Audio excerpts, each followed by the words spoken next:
requisitos habilitantes y soportes documentales.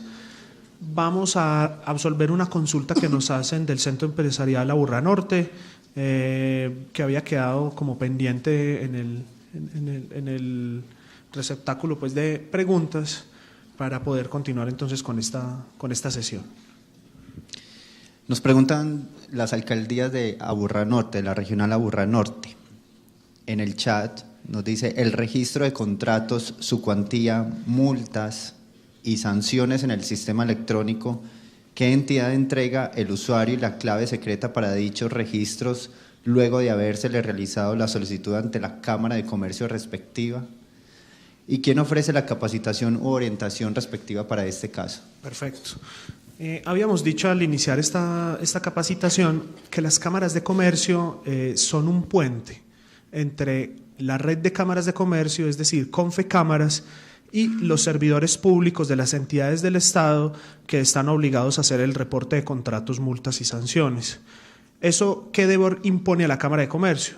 Pues recibir el famoso formato 410, en donde se solicita la clave y el usuario, diligenciarlo y remitirlo a Confecámaras, pero será este organismo, Confecámaras, quien otorgue los usuarios y las claves a los servidores públicos y quien dé el soporte técnico de la plataforma. Habíamos dicho que en razón de la función que cumplen estos servidores públicos, las cámaras de comercio no brindan asesorías de tipo jurídico, porque esa es una función misional de la entidad del Estado. Sin embargo, nosotros damos apoyo desde el punto de vista tecnológico o de la plataforma. Confecámaras en primera instancia porque ellos son los administradores del RUES y por tanto de la plataforma para el reporte electrónico de estas informaciones, y en segunda instancia la Cámara de Comercio que les sirvió de vehículo para solicitar su clave secreta.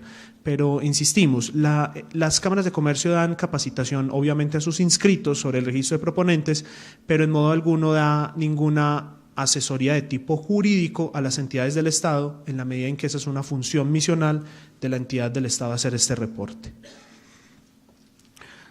Requisitos habilitantes y soportes documentales. Entramos a la segunda parte de esta exposición que podríamos llamar la parte procedimental del registro de proponentes, y en la que nos vamos a concentrar en cada uno de los requisitos habilitantes dispuestos en la ley y regulados por el decreto 1510 y la circular 02 de 2014. Como podemos ver, la ley ha dicho que los requisitos habilitantes son las condiciones de experiencia, capacidad jurídica, capacidad financiera y capacidad organizacional de los proponentes.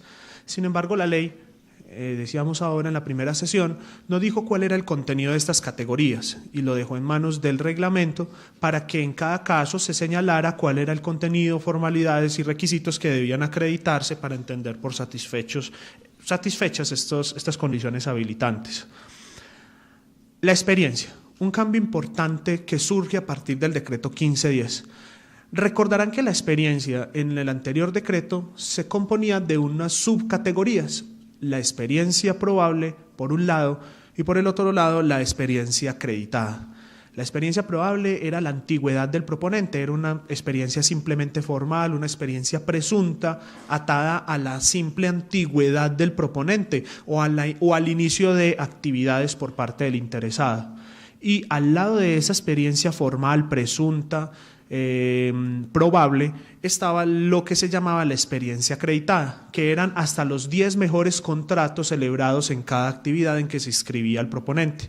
Recuerden que ya no hay actividades, de modo pues que esos contratos ya no se inscribirán de acuerdo a actividades, pues que esto ya cae de su peso. Desaparece entonces la experiencia probable o la experiencia presunta. No le arroja ningún dato útil a las entidades del Estado saber hace cuántos años usted inició su actividad, por lo menos no le arroja ningún dato útil para habilitarlo. Figúrense la siguiente situación con este ejemplo. Una compañía del Código de Comercio, supongamos una sociedad anónima, existe hace 20 años. Hace 20 años se constituyó, otorgó la escritura pública de constitución, registró en el registro mercantil esa escritura pública, y el objeto social de esa compañía era hacer zapatos, hace 20 años. Pero solo hace 2 años, en una asamblea ordinaria, decidió reformar sus estatutos, modificar su objeto social y decir que se dedicaría también a la actividad de construcción. Realmente las actividades de construcción existían hace 2 años, pero esa sociedad podía servirse de su antigüedad presunto formal de hace 20 años. Entonces aparecía como un constructor con una antigüedad, una experiencia probable de hace 20 años. Y eso es una inconsistencia pues, que no tiene ningún sentido. Entonces esto fue eliminado. De ahora en adelante, en el 1510, la experiencia de los proponentes se soportará única y exclusivamente con los contratos celebrados en cada uno de los bienes, obras y servicios que pretende ofrecer a las entidades del Estado. De modo que quien certifica la existencia de esos contratos es el tercero que recibió esos bienes, obras y servicios. Esto nos pone ante una pregunta muy importante. ¿Qué va a pasar con los proponentes que no tengan contratos ejecutados? La respuesta parece casi obvia. Quien no tenga contratos ejecutados no podrá acreditar uno de los requisitos habilitantes del nuevo RUP y por tanto no podrá aspirar a ser inscrito en ese registro. Esto obviamente ha sido objeto de consultas ante la Agencia Nacional de Contratación.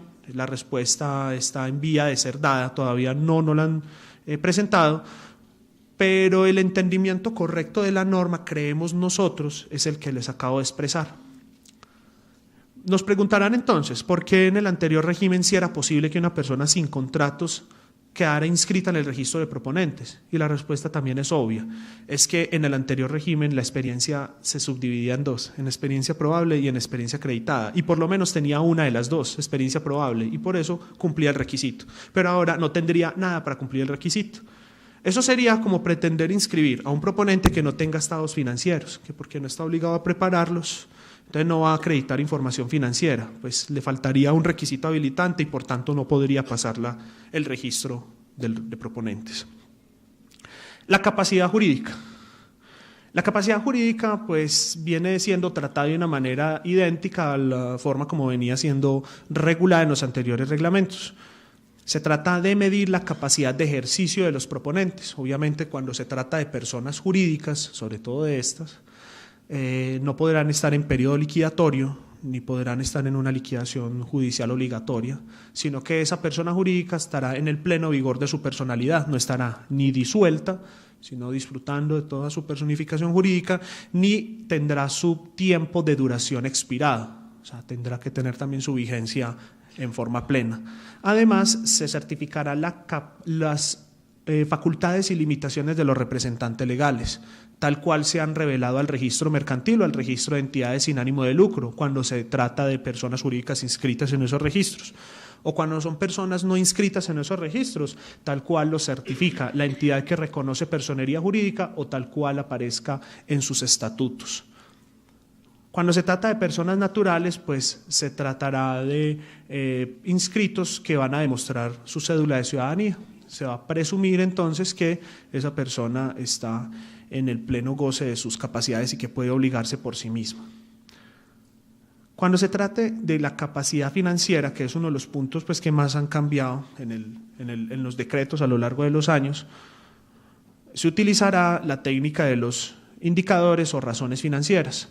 Y con fundamento en los estados financieros de fin de ejercicio como regla generalísima, se calculará el índice de liquidez del proponente, el índice de endeudamiento y la razón de cobertura de intereses. Para nosotros no es novedoso el índice de liquidez ni el índice de endeudamiento, que resultan de confrontar los activos corrientes con los pasivos corrientes o el pasivo total con el activo total. Esto pues ha sido tradicional del régimen del RUP. Pero esta sí es nueva, la razón de cobertura de intereses, que resulta de confrontar la utilidad operacional del inscrito con los gastos de intereses. Es decir, interesa saber cuánto dentro de sus gastos no operacionales usted destina para satisfacer o para cumplir, honrar las obligaciones con entidades financieras. Y eso pues obviamente le va a dar una capacidad de cumplir con sus contratos. En la capacidad organizacional también hubo un cambio, ahorita lo anunciábamos. Primero desaparecía la capacidad técnica, es decir, ya no se revelará el número de trabajadores o de personal utilizado para cada una de las actividades en que tradicionalmente se inscribían.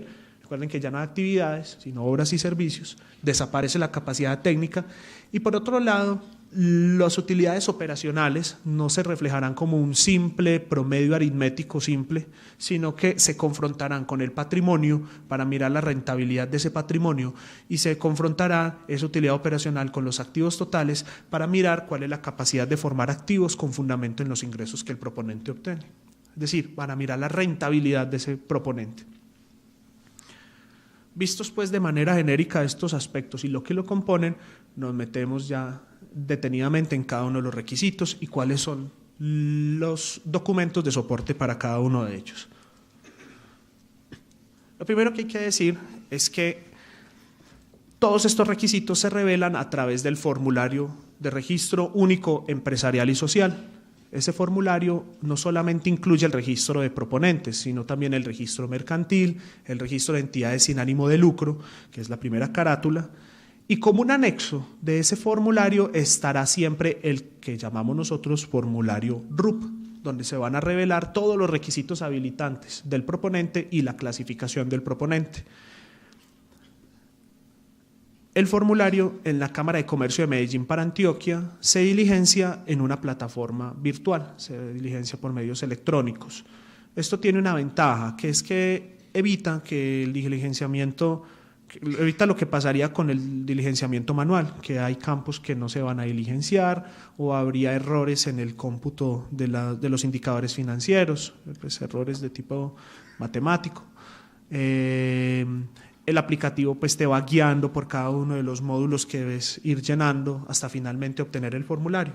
Pero lo cierto es que ese aplicativo no es distinto al esquema gráfico de formulario que ha aprobado la Superintendencia de Industria y Comercio. Todo lo contrario, lo reproduce de forma fiel. Y no podría ser de otra forma porque este formulario, como lo decíamos al principio, es una norma de obligatorio cumplimiento para nosotros. ¿Qué partes tomamos nosotros para el RUP del formulario de registro único empresarial y social? De la carátula principal, donde están los principales registros, mercantil, entidades sin ánimo de lucro, ONGs extranjeras, y al lado RUP tomamos los datos generales del proponente y de ahí también tomamos el tipo de trámite que usted está solicitando, es decir, si es una inscripción, una renovación, una actualización o una actualización por cambio de domicilio. De ahí también se van a extraer los datos generales del proponente, los llamamos como los módulos 1 a 3, ahí le van a preguntar el nombre, la razón social si es una persona jurídica, los datos de notificaciones judiciales y los datos de ubicación comercial. Les voy a decir algo, muchos proponentes han tenido dificultad con la plataforma electrónica por lo siguiente. El formulario RUES que estamos empleando este año fue aprobado por la Superintendencia de Industria y Comercio el año pasado, pero su vigencia se había prorrogado hasta el 3 de febrero del 2014. Esa es la razón por la cual entró en operación el RUP en el 2014, el 3 de febrero. ¿Qué pasa? El nuevo formulario RUES, que es para todos los registros, trae unas informaciones obligatorias que todos los inscritos deben revelar, independientemente del registro donde se encuentre. Y una de esas informaciones son teléfonos para su dirección comercial o sus direcciones o teléfonos para notificaciones judiciales. Esa información en los anteriores formularios no era obligatoria, sino simplemente descriptiva. Como ahora es obligatoria, si ustedes pretenden continuar con un trámite en el RUP en nuestra página web y no tienen actualizada esa información en el registro mercantil o en el registro de entidades sin ánimo de lucro, la plataforma no les va a permitir completar el procedimiento RUP. Entonces, recomendación, revisen por favor si su información sobre dirección, teléfonos y dirección de notificaciones judiciales y electrónicas está debidamente revelada en el registro mercantil. Si no está así, entonces los invito a que hagan una mutación previamente al registro en el RUP para que esa información sea jalada automáticamente por el formato RUP.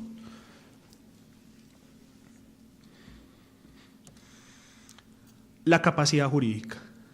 Soportes documentales. Dijimos de entrada que todos los proponentes en el nuevo régimen se distinguen solamente por la naturaleza de la persona, es decir, si se trata de personas naturales y personas jurídicas, pero no hay actividades que los distingan. Cuando se trata de personas naturales, todo proponente tendrá que acreditar su documento de identificación, salvo que ese documento ya repose en los registros que nosotros administramos, es decir, salvo que esa persona natural sea comerciante matriculada en el registro mercantil, caso en el cual pues ya tendrá su cédula en ese registro. ¿Quién expide obviamente la cédula de ciudadanía? Pues la Registraduría Nacional del Estado Civil. Pero puede suceder que sea un extranjero nacionalizado en Colombia. En esos casos se pedirá la cédula de extranjería que la expide Migración Colombia. Y si es un extranjero que todavía no ha tenido carta de naturalización en Colombia, no se ha naturalizado en Colombia, pero tiene domicilio en Colombia y tiene negocios permanentes en el territorio nacional, será el pasaporte vigente el que le sirva para identificarse no solamente en el RUP, sino en cualquiera de los registros públicos. Cuando se trate de personas jurídicas, adicionalmente, estas tendrán que acreditar el número de identificación tributaria. O sea, al trámite del RUP siempre habrá que adjuntar copia de la certificación del RUT, del Registro Único Tributario de la DIAN. La razón ya no es la clasificación, hemos dicho, se abandonó el tema de la clasificación SIU, pero sí hace parte de la capacidad jurídica del proponente acreditarse como contribuyente en Colombia, ¿cierto? Entonces, por eso siempre tendrá que traer su certificación del RUT. Salvo que ese proponente ya estuviera inscrito en el registro mercantil o en el registro de entidades sin ánimo de lucro y ya hubiera aportado a esos registros copia de su NIT. Personas naturales que tengan varios domicilios. Las personas que tengan varios domicilios aportarán una certificación de la misma persona natural en la que bajo la gravedad del juramento nos dirán cuál es el municipio en el cual se encuentra de asiento. Esto tiene una importancia muy grande. Obviamente son personas naturales no inscritas, porque usted cuando es inscrito, es decir, matriculado en el registro mercantil, se ha matriculado obviamente en la Cámara donde hay jurisdicción sobre su domicilio, o sea, ya ha determinado su domicilio. Se trata para personas naturales no inscritas y también particularmente para personas naturales no colombianas, extranjeras, que tengan varios domicilios en el territorio colombiano. Entonces nos van a revelar cuál es el asiento principal de sus negocios. Y, ojo, muy importante, el asiento debe corresponder a un municipio. El domicilio en el régimen jurídico colombiano no es una dirección. Muchas veces uno pide domicilio, entonces le dicen a uno carrera tales, número tales y tales. Eso no es un domicilio. El domicilio, según lo define para personas naturales, el Código Civil colombiano, allá en el artículo 90 y pico, dice es el lugar donde se encuentra de asiento la persona, y el lugar donde se encuentra de asiento una persona en el régimen constitucional colombiano corresponde siempre a la circunscripción territorial fundamental, que es el municipio. En otras palabras, el domicilio siempre será un municipio. Entonces, cuando me le pidan a usted domicilio, usted dirá Medellín, Sabaneta, Envigado, Santa Rosa de Osos, Yarumal, pero no una dirección. Si le piden domicilio y dirección, pues ya va a revelar la nomenclatura urbana o rural que le corresponda dentro de ese municipio que es su domicilio. Asimismo, personas jurídicas, mucho cuidado. El domicilio en personas jurídicas es donde tiene presencia jurídica la compañía, es decir, el lugar donde se deben realizar las reuniones sociales, donde los accionistas, socios o constituyentes celebran y ejercen sus derechos sociales, el lugar en donde se inscribe, el lugar donde cumple sus obligaciones de publicidad. Ese es el domicilio de una persona jurídica. Y ese pues obviamente se revela al registro mercantil o entidades sin ánimo de lucro o a la autoridad que lleva o reconoce personería jurídica. Les voy a mostrar, antes de avanzar, ciertos modelos de certificación que ustedes pueden usar de la página web de la Cámara de Comercio de Medellín para Antioquia. Miren, los modelos de certificación no son obligatorios.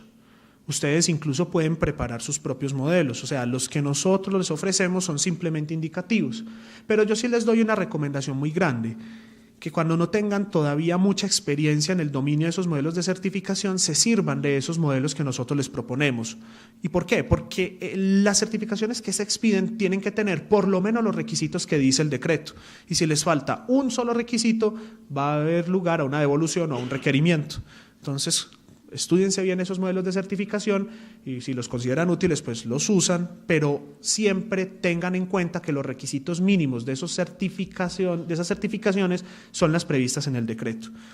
Lo útil de estos modelos de certificación, bueno, además de que ya los encuentran ahí, pues ya maciaditos en una página web, es que tienen el soporte jurídico de cada uno de ellos. Entonces ustedes pueden ingresar al sitio web de la Cámara de Comercio de Medellín, www.cámaramedellin.com.co, y esto los va a llevar al home y acá van a encontrar este bannercito verde, tiene conozca la Cámara, servicios registrales, servicio empresarial, etc. En servicios registrales, es decir, el verde, le dan clic y esto los va a llevar a el portal de todos los registros públicos, entonces mercantil, proponente, CESAL, etc. Entonces ustedes lo que van a ir es obviamente al registro de proponentes. En el de proponentes, que viene siendo ustedes van a encontrar acá pues la plataforma para diligenciar por medios virtuales el formulario, todo el tema de trámites virtuales, preguntas frecuentes, todo el tema pues de información y además guías para el registro de proponentes. Usted le dan clic ahí y los va a llevar a este punto, formatos y modelos de certificación. Entonces aquí usted lo despliega. Bueno, ya está desplegado. Y aquí hay un bannercito, un link que se llama para elaborar las certificaciones correctamente, consulte los modelos de certificación aquí. Se le da clic acá y le va a desplegar los 15 modelos de certificación que hemos preparado para el RUP, más los 2 anexos adicionales que deben prepararse. Entonces, por decir algo, estábamos en el tema de la persona natural no inscrita con varios domicilios. Entonces usted lo va a buscar por su titulito y es esta. Personas naturales, le da clic aquí en el modelo número, creo que es el 5, exacto. Entonces la misma persona natural va a diligenciar todos estos datos que le va a exigir la certificación, muy sencillo, el nombre del proponente y que el lugar donde se encuentra el asiento principal de sus negocios es tal municipio dentro del departamento de Antioquia, ¿cierto? Colombia. Y la fecha de expedición, nombre y firma del proponente. Y abajo el fundamento normativo de esta certificación. Y así lo van a encontrar con todos los que requieran modelos de certificación. Muy bien. Vamos a dejarlo acá por si ahorita necesitamos mirar algo. Muy bien.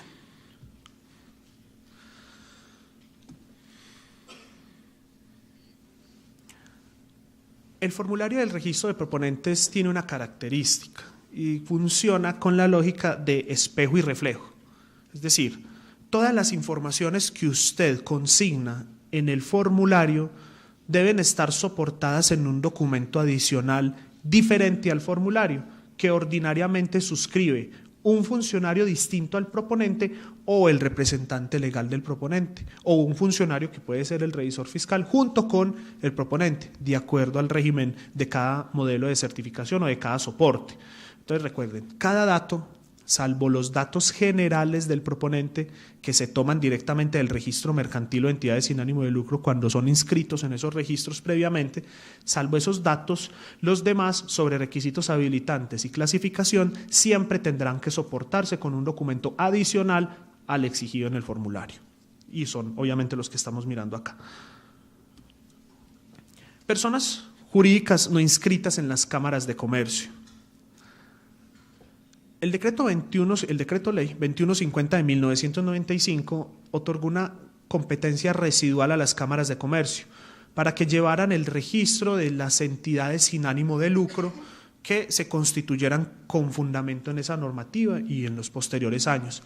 Sin embargo, ese mismo decreto, junto con otras normas posteriores, señalaron unas entidades que están en un régimen excepcional, es decir, que no se inscriben en las cámaras de comercio, sino que su personalidad jurídica, su personería jurídica, la reconoce todavía una autoridad administrativa determinada.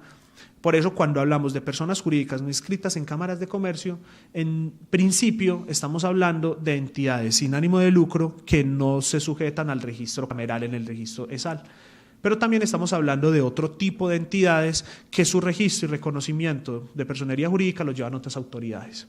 Supongamos, por ejemplo, una universidad cuya personificación jurídica la reconoce el Ministerio de Educación a través del viceministerio respectivo que certifica electrónicamente la existencia y representación legal de la universidad.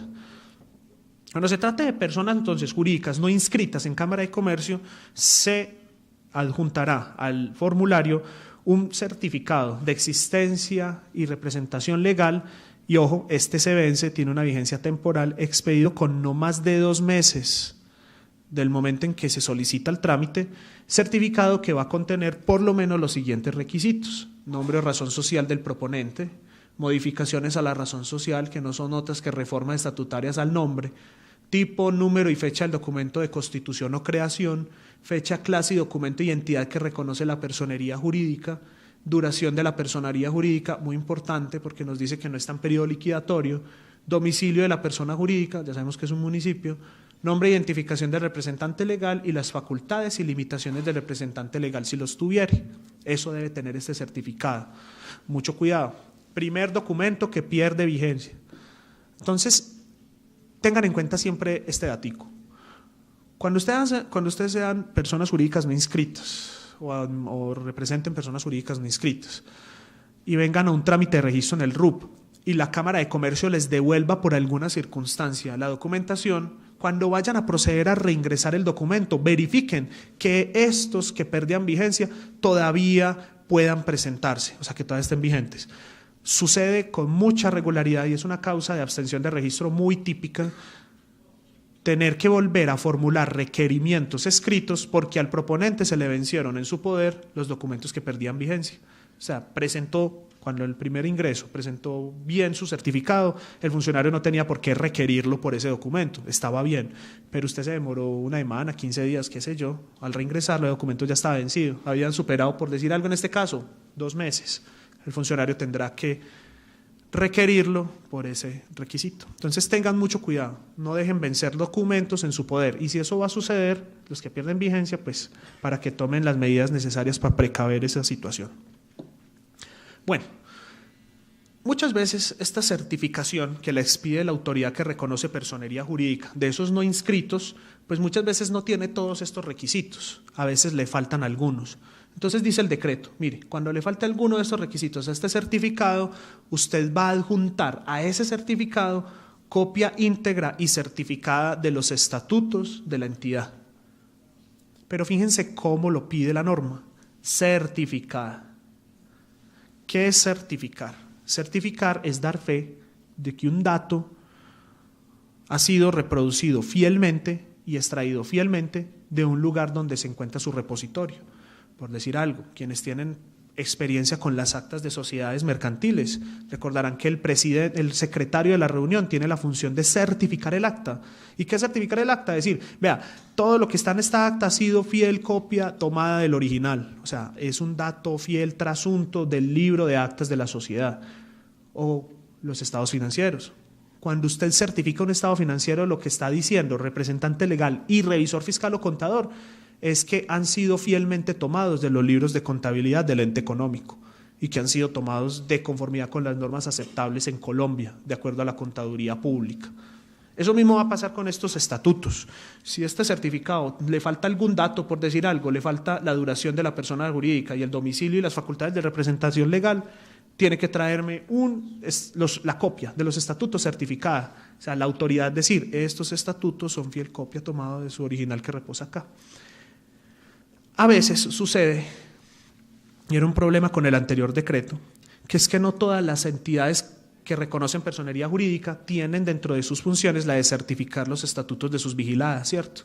Entonces, ¿qué hace el pobre proponente? Por ejemplo, los que se inscriben en la Gobernación de Antioquia, una entidad de educación, por decir algo, que no se inscribe en Cámara, sino en la Gobernación de Antioquia. La Gobernación de Antioquia no tiene funciones de certificar sus estatutos, entonces, ¿cómo acredita su capacidad jurídica? Ahí había un problema.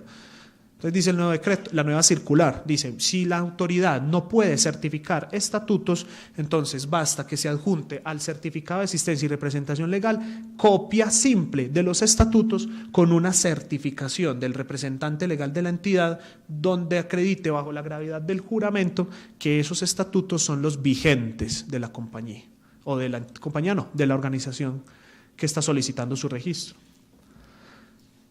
Les muestro el modelo de certificación de una vez.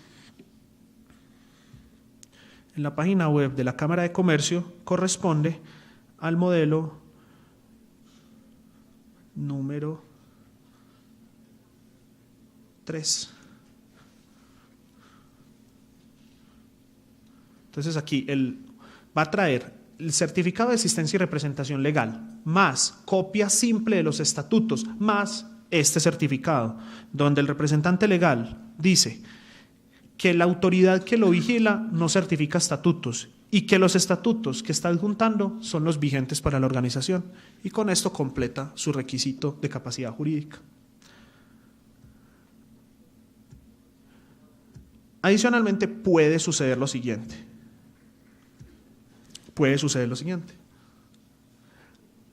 A veces, ni en el certificado de existencia y representación legal especial, ni en los estatutos figura la duración de la entidad. Y es un dato importantísimo para la Cámara de Comercio y para el RUP, porque de ahí se toma un dato sobre la capacidad jurídica de ese proponente. Entonces, ¿qué hacer cuando ni el certificado ni los estatutos me dicen sobre la duración?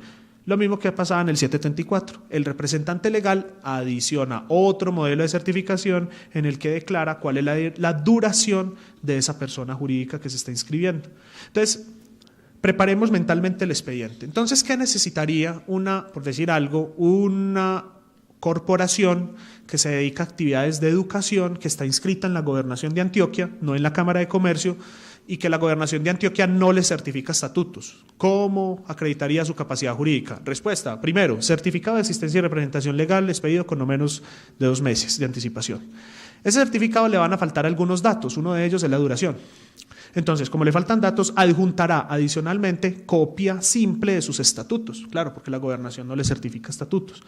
Y como trae copia simple de estatutos, entonces además el representante legal traerá el modelo de certificación donde dice que esos estatutos son los que rigen actualmente a esa entidad, o sea, son los vigentes. Pero como le falta además la duración, traerá un modelo de certificación adicional, el mismo representante legal, donde dice cuál es la duración de esa entidad sin ánimo de lucro. Se los voy a mostrar. Es el modelo 4.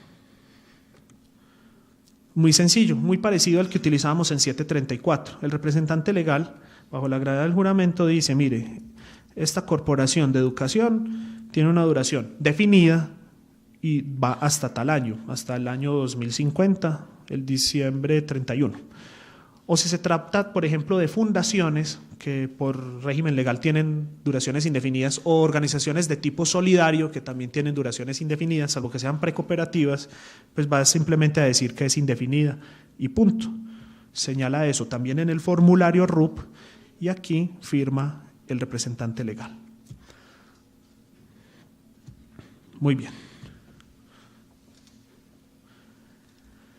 Habíamos dicho que las personas de derecho público pueden inscribirse en el registro de proponentes. Por regla general, pero creo que es una regla medio imprecisa, señala el régimen del RUP que ellos acreditarán su existencia y representación legal como lo acreditan las personas no inscritas. Pero eso es medio desconocer el régimen especial de derecho público de estas entidades. O sea, no existe ninguna que la cree otra entidad y que esa otra entidad también del derecho público le certifique su existencia y representación legal. O sea, ustedes no van a encontrar un certificado de existencia y representación legal de un establecimiento público o de una superintendencia, ¿cierto? ¿Qué es lo ordinario en el derecho público? Lo ordinario es que estas entidades, sobre todo descentralizadas por servicios, se creen por una ley o por un acto administrativo que conforma su estatuto orgánico y su estatuto de creación. Entonces, supongamos que Empresas Públicas de Medellín se quiere inscribir en el registro de proponentes. ¿Qué tendría que acreditar? Pues Empresas Públicas de Medellín es una empresa industrial y comercial del Estado.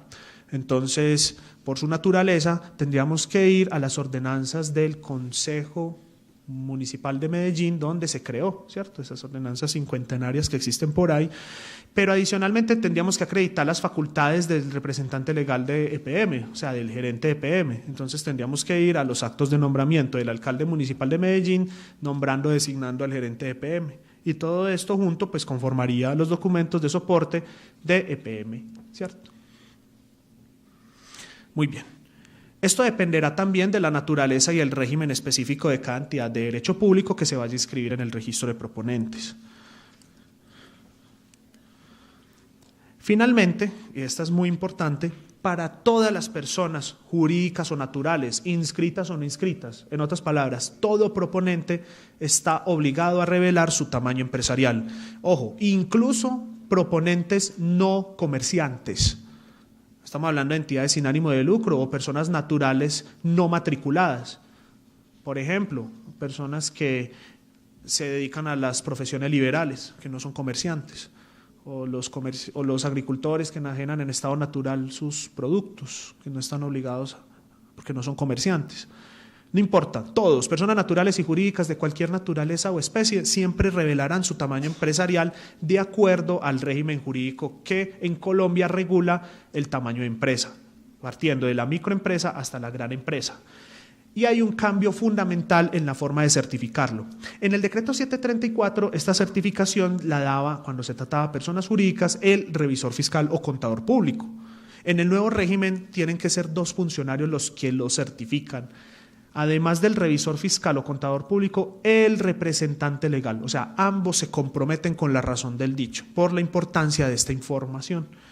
Les voy a mostrar, creo que es el modelo 1 y 2, el que nosotros hemos propuesto para revelar el tamaño empresarial, dependiendo si es persona natural o si es persona jurídica.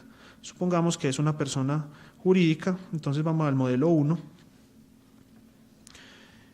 Fíjense, los suscritos, representante legal y revisor fiscal o contador, auditor o contador, certifican que el proponente fulano de tal es, y van a señalar cuál es el tamaño de empresa, de acuerdo a los activos, de acuerdo a los trabajadores. Eso lo determina internamente el proponente. Y esta certificación la va a firmar también representante legal y, ojo que es un y copulativo, no disyuntivo, y revisor fiscal del proponente.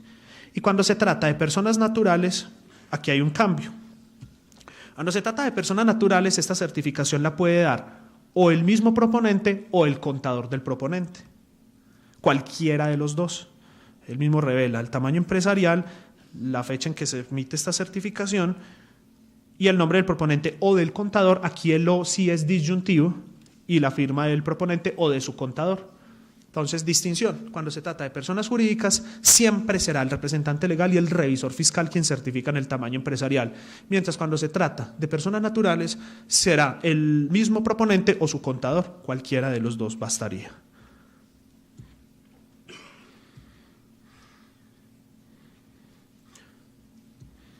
Muy bien. Estos entonces son los requisitos necesarios para la capacidad jurídica. Pues baste agregar que las personas inscritas previamente en el registro mercantil o en el registro de entidades sin ánimo de lucro de las cámaras de comercio, la información sobre existencia, representantes legales y facultades y limitaciones de los representantes legales se tomará directamente de esos registros. Por eso a ellos no se les exige ningún documento para esa acreditación. Solamente se le exige a personas jurídicas no inscritas en el registro mercantil o entidades sin ánimo de lucro con las reglas que acabamos de mirar, con esa serie de certificaciones. Muy bien, un segundo punto, la experiencia.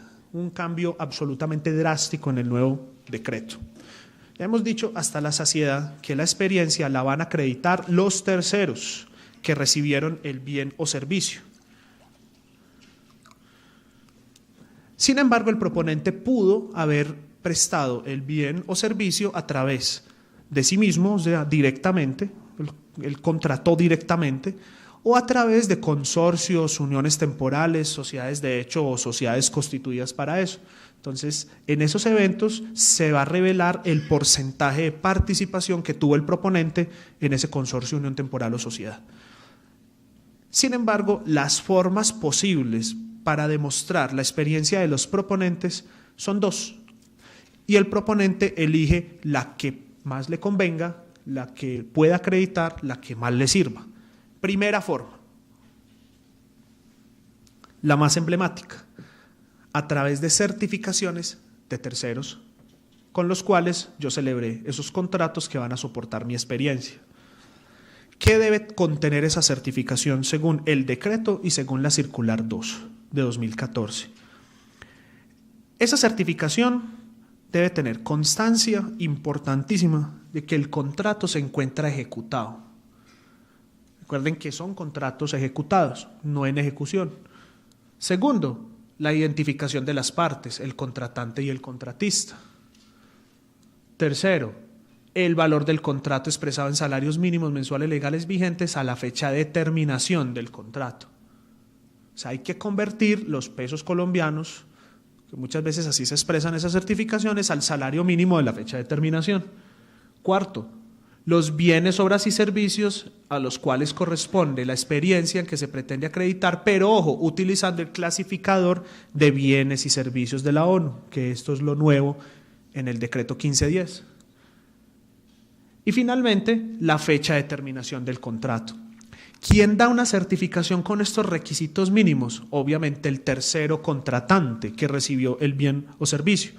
Pero recuerden que el fenómeno contractual, para soportar la experiencia, no solamente se da frente a entidades del Estado, también puede ser frente a particulares o personas privadas. Entonces, cuando se trata de entidades públicas, esa certificación la dará el funcionario con competencia para expedirla, el que corresponda al interior de esa entidad. Pero cuando se trata de personas jurídicas privadas, obviamente será el representante legal o su apoderado debidamente constituido, o cuando se trate de personas naturales privadas, pues será la misma persona natural privada. Fíjense que en el fondo el régimen de acreditación de la experiencia hasta se simplifica, porque en el anterior quien daba la certificación de experiencia era el revisor fiscal o el contador público, y estos funcionarios no iban a exponer, salvo, permítanme esta palabra tan fea, salvo que fuera un firmón, esta persona no se iba a exponer a las sanciones tan graves que implicaba revelar información falsa. Entonces, incluso para el proponente era casi que superar esa barrera de su propio revisor fiscal o su propio contador para acreditar contratos. Ahora es más sencillo porque cualquier tercero me va a dar certificación. Yo le puedo decir a alguien, a mi hermano, certifícame este contrato que me lo recibiste, y él, bajo su responsabilidad, podría certificármelo. Fíjense que ahí podría existir una eventual brecha. Sin embargo, ante todo, debemos recordar que el régimen del RUP se fundamenta en un principio constitucional, y es el principio de la buena fe, que siempre debe presumirse en las actuaciones de los particulares frente a la administración pública. Y nosotros en este caso no somos administración pública, pero sí ejercemos funciones administrativas con el registro, entonces debemos presumir la buena fe. Entonces ya sabemos, primera forma de certificar la experiencia del proponente, a través de un modelo de certificación firmado por el tercero, sea cualquiera de estos personas que me lo firme, con estos requisitos mínimos. Pero el decreto es consciente de que los terceros, sobre todo las entidades públicas, no te van a dar de entrada los códigos ONU de los contratos que ya has celebrado, antes incluso del decreto 1510. O sea, te dirán, hombre, pues yo te certifico que existe el contrato y todo el valor y todo el cuento, pero no me voy a meter en ese chicharrón, yo ni siquiera sé qué es ese cuento, o sea, yo no me voy a meter con el tema de los códigos ONU. Entonces el decreto, conociendo esa situación, dijo, vea, cuando el certificado tenga todos los requisitos, salvo el clasificador de bienes y servicios, salvo eso, entonces el mismo proponente podrá complementar ese certificado. ¿Y cómo lo hará? Mediante otra certificación que se va a adjuntar a esta, en la cual el representante legal o el proponente, dependiendo si es persona jurídica o natural, diga cuáles son los códigos relacionados con el objeto contractual que acreditó este tercero. En el caso de nosotros hemos propuesto tres modelos de certificación para acreditar todos estos requisitos. El primero es el que debe expedir el tercero contratante, que se llama el modelo 6. Lo vamos a ver aquí.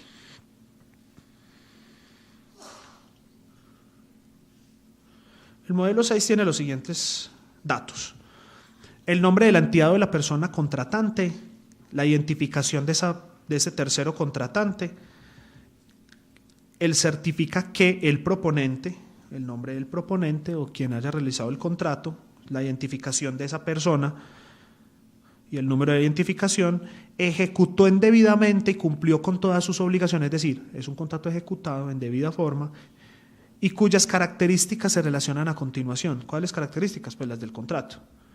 Entonces, primero, número o identificación del contrato. Segundo, objeto contractual. Es un resumen. Usted ahí va a poner lo principal del objeto contractual. Si es muy sencillo y está así especificado en el contrato, lo ponemos al final. Si no, un resumen. Luego viene el valor de ese contrato expresado en salarios mínimos a la fecha de terminación. Hay una regla en proponentes, ya desde el decreto 774, que todas las cifras se cortan al segundo decimal. Se expresan decimales, no se redondea, no se aproxima. La cifra expresada en salarios mínimos con 2 decimales sin aproximaciones. Y luego fecha de terminación del contrato. Este modelo de certificación tiene 2 páginas. Hasta aquí, digamos, es los datos mínimos que el tercero me tiene que acreditar.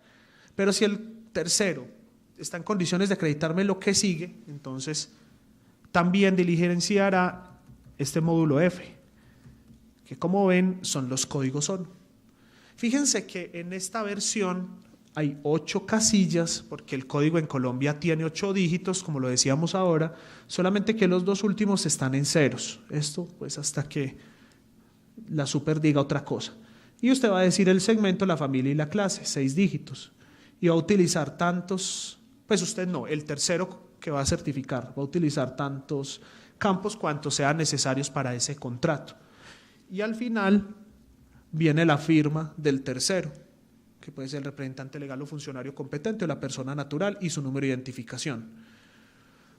Fíjense en la nota, dice, en caso de que el tercero contratante no indique los códigos de clasificación relacionados con los bienes, obras o servicios ejecutados, el representante legal o el proponente, persona natural, según el caso, deberán acompañar al presente documento una certificación adicional donde indique dichas clasificaciones. Significa que este modelo de certificación puede venir incompleto. ¿Y qué es lo que puede venir incompleto? Pues el capítulo de códigos ONU.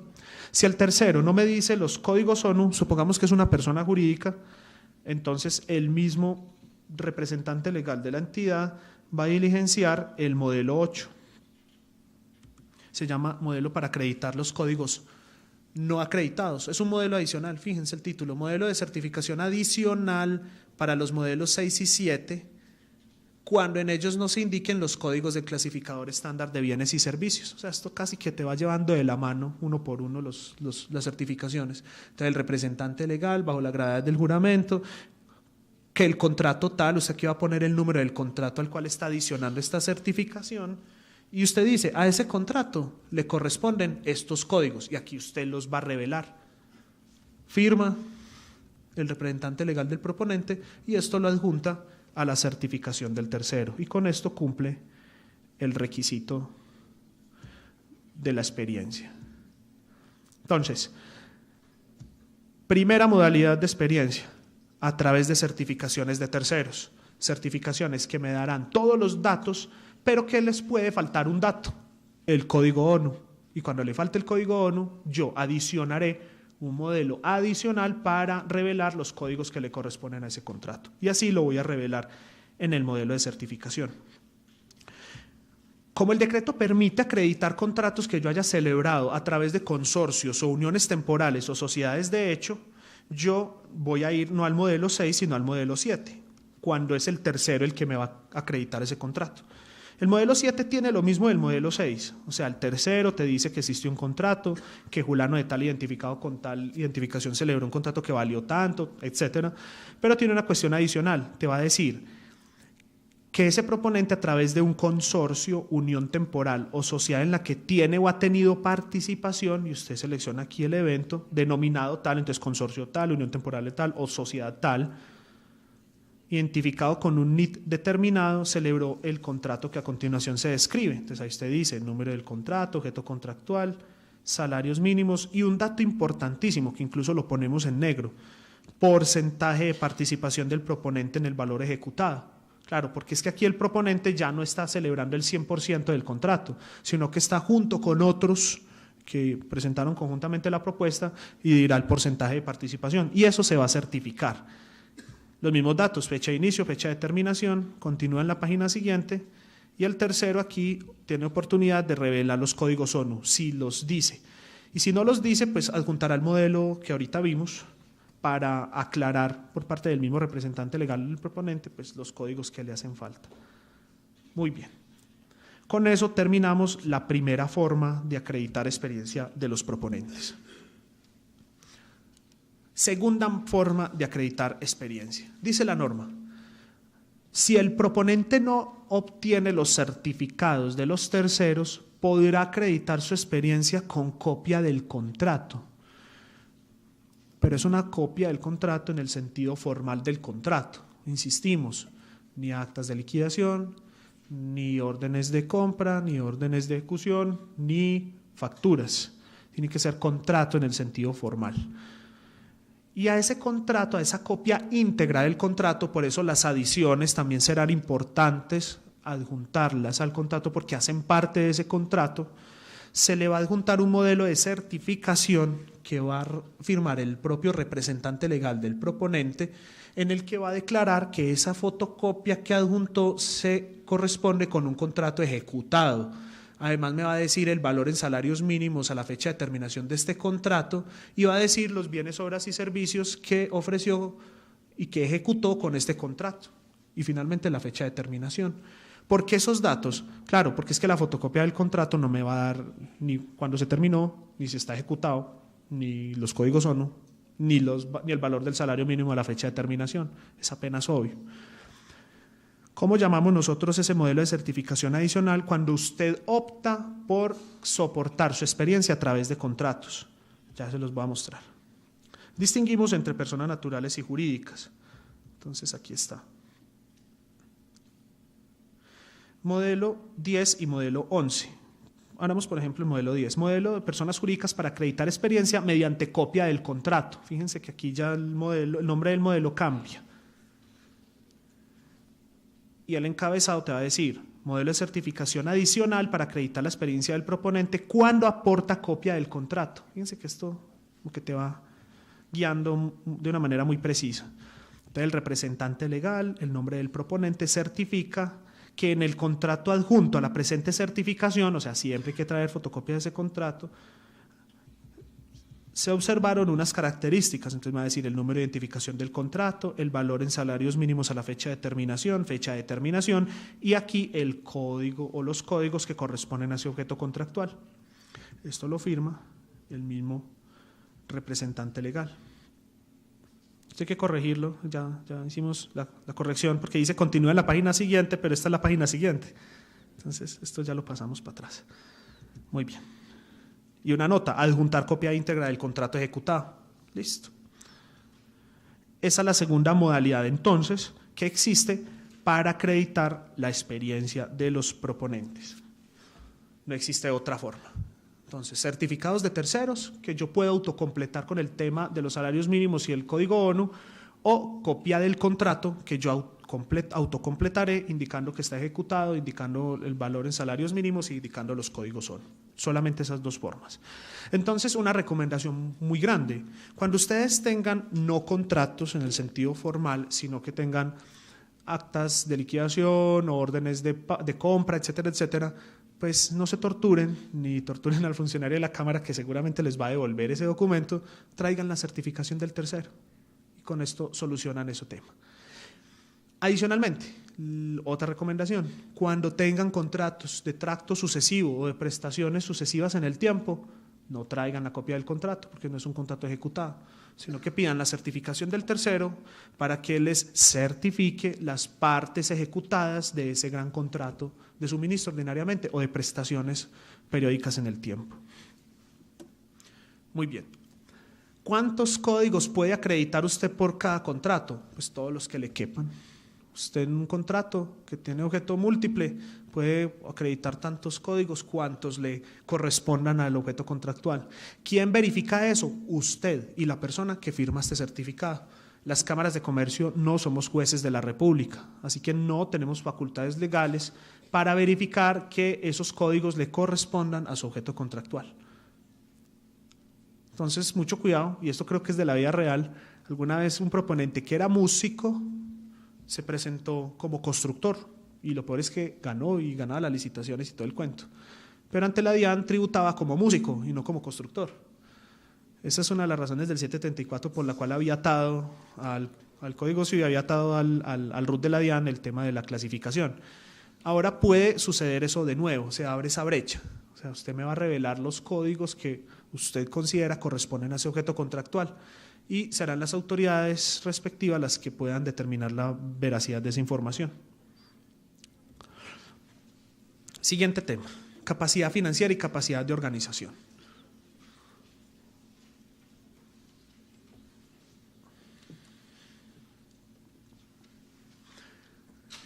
En este capítulo vamos a distinguir entre personas naturales no obligadas a llevar contabilidad y personas jurídicas y naturales obligadas a llevar contabilidad. Entonces tenemos dos grupos: personas naturales no obligadas a llevar contabilidad y personas jurídicas y naturales no obligadas a llevar contabilidad.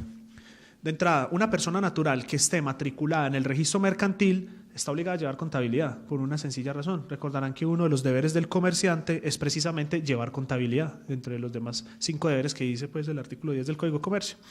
Entonces, de una vez, si está matriculado, tendrán que traer estados financieros de fin de ejercicio debidamente auditados y certificados. Pero ¿qué pasa con aquellos que se dedican a profesiones liberales? O comerciantes no, o personas que enajenan sus frutos naturales, es decir, los agricultores en el estado natural, o sea, no hay una empresa de transformación. O aquellos que tienen normas especiales que no los obliga a llevar contabilidad. Ellos, ¿cómo revelarían al RUP sus indicadores financieros? Pues bien, el nuevo decreto, la nueva circular, la 02 del 2014, corrigió una distorsión que existía en los anteriores decretos. Ustedes recordarán que todo proponente, independientemente de sus actividades, tenía que traer todos los estados financieros básicos. Y aquí no se distinguía si era no comerciante, si no estaba obligado a preparar ni difundir estados financieros. Permítanme esta palabra, de malas. Si no tenía todos sus estados financieros formados, no se podía inscribir y punto. Y eso pues obviamente llevaba a una situación medio inconveniente, medio injusta, ¿cierto? Entonces hay que distinguir, es que hay personas que no llevan contabilidad, pero en Colombia, por lo menos quien tenga operaciones de este tipo, comerciales, así no sea comerciante, debe tener por lo menos un cuaderno donde lleve el débito y el crédito, ¿cierto? Lo que le entra y lo que le sale, mínimo tiene que tener eso. Entonces, las personas naturales no obligadas a llevar contabilidad no van a traer estados financieros, sino que van a traer un modelo de certificación suscrito por el contador y por la misma persona natural, en la que nos van a revelar todos los rubros contables que conforman los indicadores que exige el decreto 1510. Y punto. Y esto va a reemplazar, lo estoy diciendo de forma impropia, pero para que sea más ilustrativo que técnico, reemplazará los estados financieros de aquel que no está obligado a llevar contabilidad. En la Cámara de Comercio pues les hemos sugerido a las personas naturales no obligadas a llevar contabilidad el siguiente modelo de certificación. Es el modelo 12. Y lo que hace es una simple reproducción del formulario con los rubros contables que debe revelar. Entonces, el proponente y su contador aseguran bajo la gravedad del juramento que el interesado no está obligado a llevar contabilidad de acuerdo con las normas en Colombia y que con una fecha de corte, que obviamente tiene que ser la de fin de ejercicio, revela estos indicadores financieros. Entonces, ¿cuál es su activo corriente, su pasivo corriente, lo que da, su pasivo total y su activo total, lo que da, su utilidad o pérdida operacional y sus gastos de intereses y lo que da este indicador? Lo mismo para el tema de la capacidad de organización, la utilidad o pérdida operacional y su patrimonio, lo que da este indicador, y la utilidad o pérdida operacional sobre sus activos totales y lo que da este indicador. La fecha de expedición de este modelo de certificación del 12 y las firmas tanto del proponente como de su contador, el que le ayudó a preparar estas informaciones. Y con esto basta para soportar la información. Muy bien. Creo que con este grupo de proponentes pues no hay mayores dificultades. Ahora vamos a la regla general, los que sí están obligados a llevar contabilidad en Colombia. Toda persona jurídica y natural deberá preparar estados financieros con corte a 31 de diciembre del año inmediatamente anterior y ojo como dice la norma, auditados, certificados y con sus notas, o sea, completos. En otras palabras, se trata de estados financieros definitivos, no son de prueba. Entonces, hagan cálculos. Los que vayan sobre todo a renovar, personas jurídicas que vayan a renovar, tienen en 2014 hasta el 7 de abril. O sea que si no han hecho su asamblea ordinaria en estos días, están en grave riesgo de que no tengan estos documentos al momento de renovar, ¿cierto? Y recuerden que las asambleas ordinarias, por regla general, se citan con 15 días hábiles de anticipación, sin contar el día de la citación y el día de la reunión, por los medios que establecen los estatutos, todo el cuento, y allá se aprueban y luego se elaboran los estados financieros, se aprueban, se auditan. Y esto toma tiempo, eso no es de un día para otro. Esta observación se le hizo a la Agencia Nacional de Contratación. Es decir, se les dijo que podría ser inconveniente poner una fecha de corte en los primeros meses del año, porque sobre todo las personas jurídicas no iban a tener preparada su información, y nos dieron una respuesta absolutamente contundente, devastadora, a la que uno no puede contrarrestar. Nos dijeron, la directora, con su talante, nos dijo: es que hasta que yo sepa, hasta donde yo sé, el Código de Comercio no lo han derogado, y el Código de Comercio dice que a 31 de marzo toda la información societaria tiene que estar aprobada y en firme, y absolutamente cierto. Muertos. Es más bien un problema de indisciplina de nosotros. Entonces, señores, a correr con sus asambleas ordinarias, a aprobar bien sus estados financieros y a preparar esto como debe ser preparado. No tenemos un argumento o un arma distinto. Es más, yo solía ser muy crítico diciendo que el gobierno nacional, a diferencia de los otros registros que cortan el 31 de marzo, y fíjense que eso tiene su razón de ser, que el registro mercantil o de entidades sin ánimo de lucro diga fecha límite de renovación es 31 de marzo, y es con los mismos estados financieros, la misma información financiera del proponente.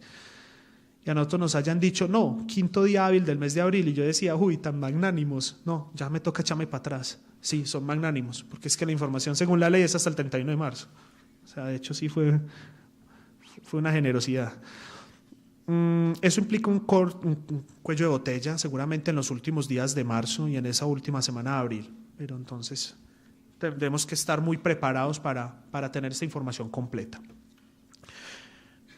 ¿Qué estados financieros deben entonces preparar todas las personas naturales y jurídicas obligadas a llevar contabilidad? Pues los estados financieros básicos, en la medida en que la norma no distingue, y donde la norma no distingue, pues no les es dado al intérprete distinguir, y el estatuto contable señala que los estados básicos son el balance general, el estado de resultados, el estado de cambios en el patrimonio, el estado de cambios en la situación financiera y el estado de flujos de efectivo. Esos estados financieros, con su respectiva certificación, con su dictamen cuando es del caso y las notas. ¿Quién firma la certificación de los estados financieros? Artículo 37 de la Ley 222 de 1995. Y ojo, entiéndase bien esa norma, porque algunos contadores la entienden de forma literal, como los musulmanes entienden de forma fundamentalista el Corán.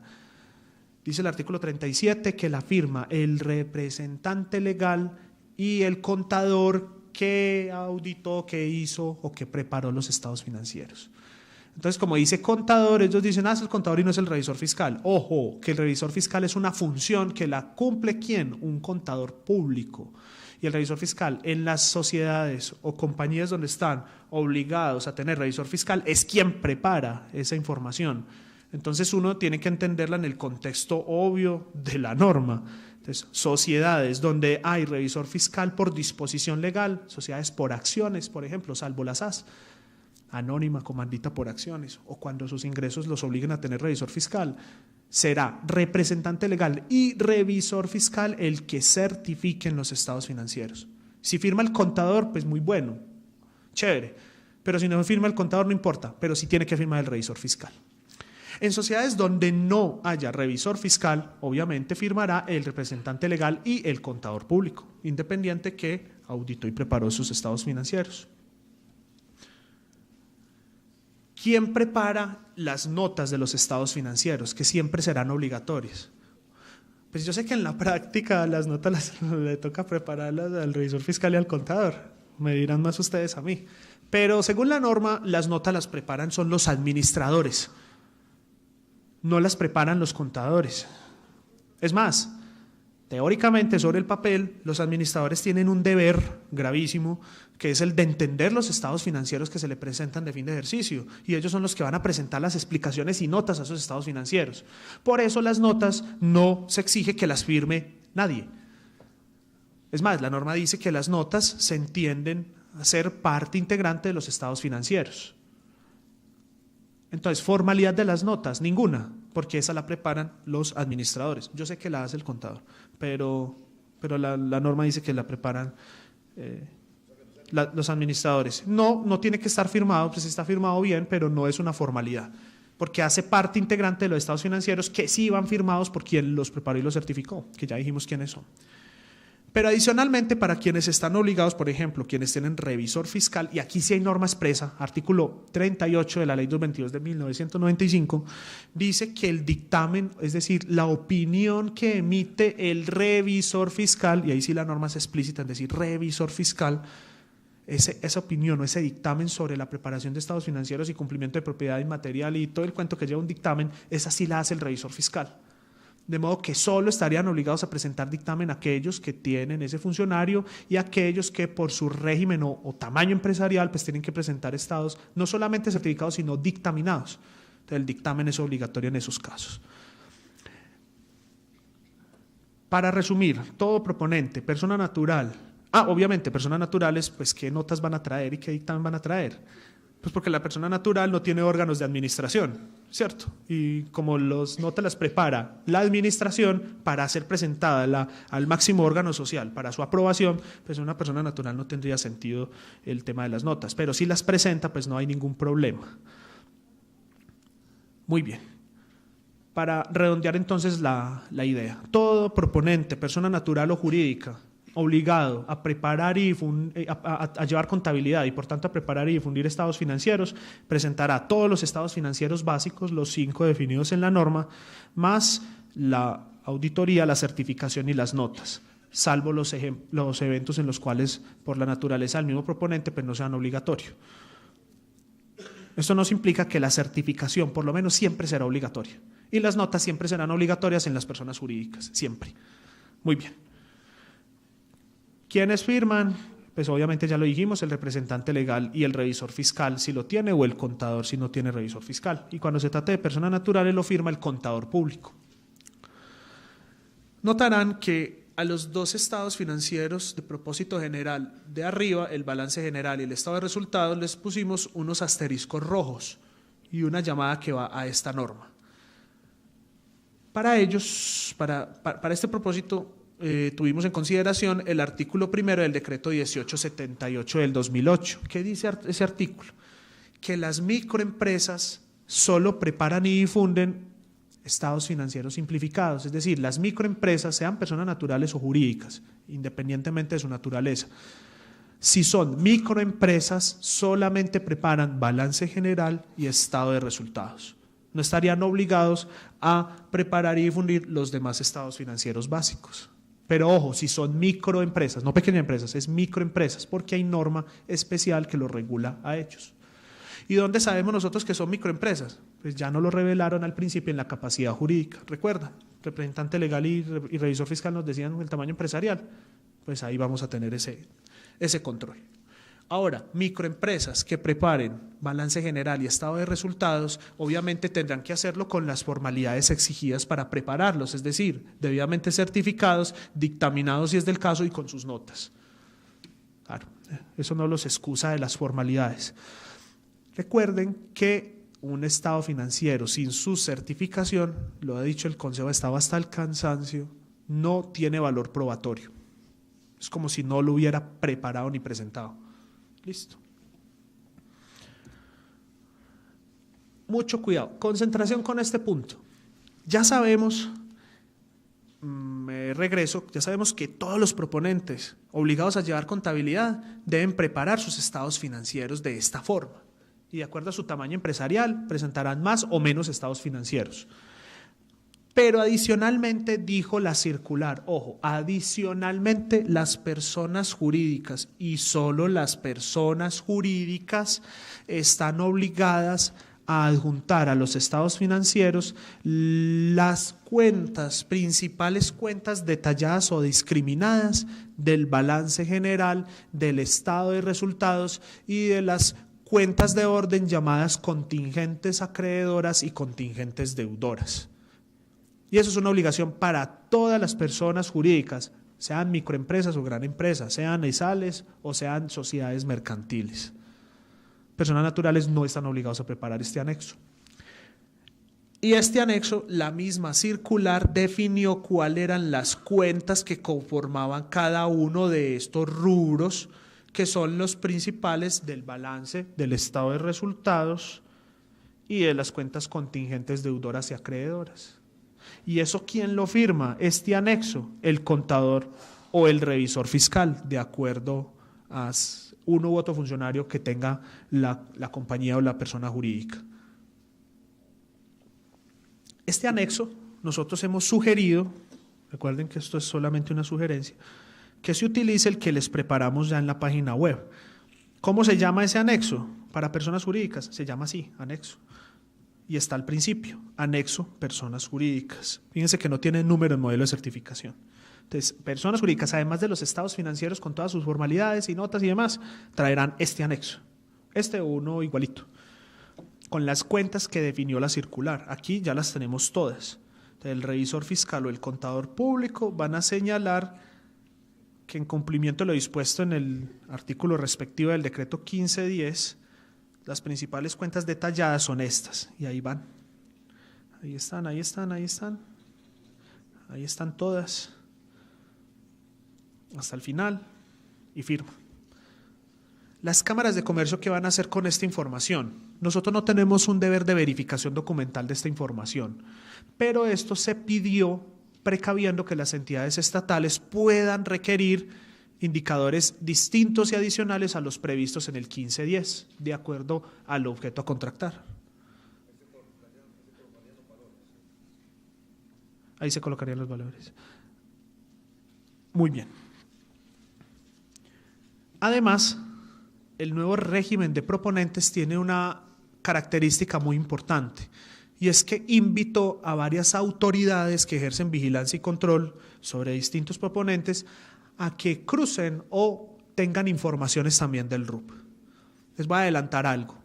Todas las sociedades mercantiles, todas las personas jurídicas que sean sociedades mercantiles, empresas unipersonales, SAS o sucursales de sociedades extranjeras que están inspeccionadas, vigiladas o controladas por la Superintendencia de Sociedades, van a revelar al RUP los mismos documentos que ustedes remiten a supersociedades a través del aplicativo de control, el STORM, los mismos, pero antes del calendario de remisión en el RUP. De modo que las supersociedades podrá vigilar, cuando ustedes le remitan a ellos, podrá venir al RUP a mirar que los documentos que nos dijeron a nosotros en marzo sean los mismos que ustedes le dieron a ellos por allá en junio, julio, de acuerdo a la época en que tengan que remitir. La idea de esos controles es la uniformidad y la coherencia de la información que ustedes van a reportar. El régimen quiso pues invitar a varias autoridades y una de las razones es esta. Para eso es este anexo. Nosotros no lo verificamos documentalmente, pero las entidades estatales lo pueden requerir. Redondeemos la idea entonces de información financiera. Todos los obligados a llevar contabilidad traerán los estados financieros básicos, si son microempresas, balance general y estos resultados, los demás todos los estados financieros básicos, certificados y con sus notas, y si es obligación pues dictaminados también, y traerán personas jurídicas este anexo con las principales cuentas detalladas. Muy bien. Excepciones.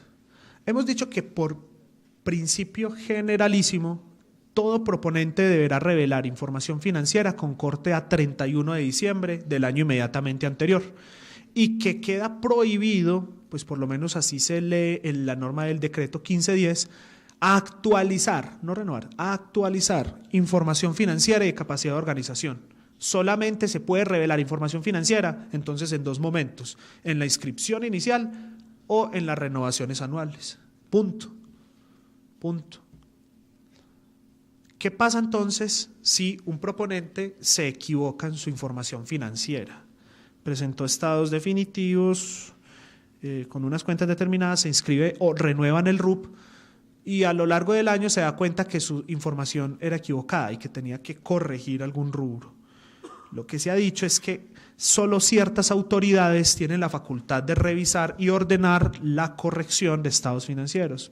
Verbigracia, Superintendencia de Sociedades, verbigracia DIAN, también puede pedir aclaración. Entonces, solo mediando orden de autoridad competente podrán aclararse información financiera ya revelada al RUP. De lo contrario, hasta el próximo año. Muy bien.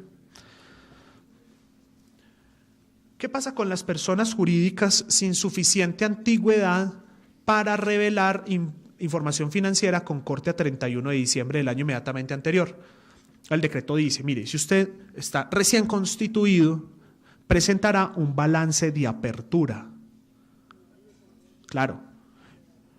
O si usted tiene una antigüedad superior a 3 meses, pero inferior pues a la del año fiscal, o sea, todavía no ha presentado, no tiene antigüedad para presentar estados financieros de fin de ejercicio, entonces preparará estados financieros trimestrales. Es decir, estados financieros intermedios con corte al trimestre respectivo. Supongamos que un proponente se inscribe en el registro mercantil, una SAS, por decir algo, se constituye en enero del 2014 y solamente en noviembre solicita inscribirse, en noviembre de 2014 solicita inscribirse en el registro de proponentes. ¿Qué información financiera debe traer? Ya balance de apertura no, porque ya tiene más de 3 meses de antigüedad. Entonces serán estados financieros trimestrales. Pero ¿cuál trimestre? ¿El último? ¿El primero? La norma no dijo nada, y como no dijo nada, será el que más beneficia al interesado. Así, dentro del trimestre de existencia, el que más beneficia al interesado. Obviamente, si ya ha superado el 31 de diciembre, ese proponente, pues obviamente estará obligado a preparar estados de fin de ejercicio, así no tenga un año, ¿cierto? Pues porque ahí corta en Colombia la contabilidad, entonces ya el próximo año tendrá que tener ya estados financieros de fin de ejercicio. Esos estados financieros, sea de apertura o sea trimestrales, cumplen las mismas formalidades de los estados financieros básicos, o sea, debidamente certificados con sus notas y auditados cuando sea del caso. Y los firma el representante legal y el revisor fiscal cuando lo tenga o el contador público cuando sea del caso. Fíjense que la norma solamente habla de personas jurídicas, no habla de personas naturales. A las personas naturales siempre estarán obligadas a traer estados financieros de fin de ejercicio o modelo de certificación de personas naturales no obligados a llevar contabilidad. La norma no distinguió para personas naturales, como sí lo hacía en el anterior decreto. Claro, es que en el anterior decreto las personas naturales, sobre todo constructores y consultores, iniciaban actividades a partir de su graduación o de su tarjeta profesional, ¿recuerdan? Entonces, a partir de ese momento se podía determinar cuándo había iniciado actividades y por tanto podían presentar estados intermedios o balances de apertura. Pero ahora, como no hay distinción en actividades, todos presentarán estados financieros de fin de ejercicio. Ahora, eso es como decir que las personas naturales no empiezan en algún momento su actividad económica, pues igual como las personas jurídicas también inician en algún momento, pero el decreto no distinguió y la circular tampoco. Sociedades extranjeras con sucursal en Colombia. Yo quiero precisar un asunto que es muy importante, y es que cuando se trata de sociedades extranjeras, no es la sucursal el proponente. La sucursal es un establecimiento de comercio que no tiene personalidad jurídica. El proponente es la sociedad extranjera o la casa matriz. Y por eso la información financiera de los proponentes extranjeros es la información financiera de la casa matriz. Sobre todo, y con mayor razón, cuando el Estado colombiano se ha dado cuenta que muchas sociedades extranjeras tienen su casa matriz, por decir en países centroamericanos, en Panamá o en alguno de esos, pero esas casas matrices son de papel. Y realmente el peso de la operación lo llevan en Colombia a través de su sucursal, ¿cierto? Era una maniobra que se utilizaba ahí medio perversa. Entonces lo que se les dijo a esas empresas es que no, el proponente no es la sucursal en el país, aperturada en el país, es la casa matriz. Lo que pasa es que para poder acreditar ciertos requisitos de capacidad jurídica se les puede permitir que utilicen ciertos datos de la sucursal en Colombia. ¿Cuáles? Por ejemplo, el NIT. Una sociedad extranjera, pues ¿qué NIT en Colombia va a tener?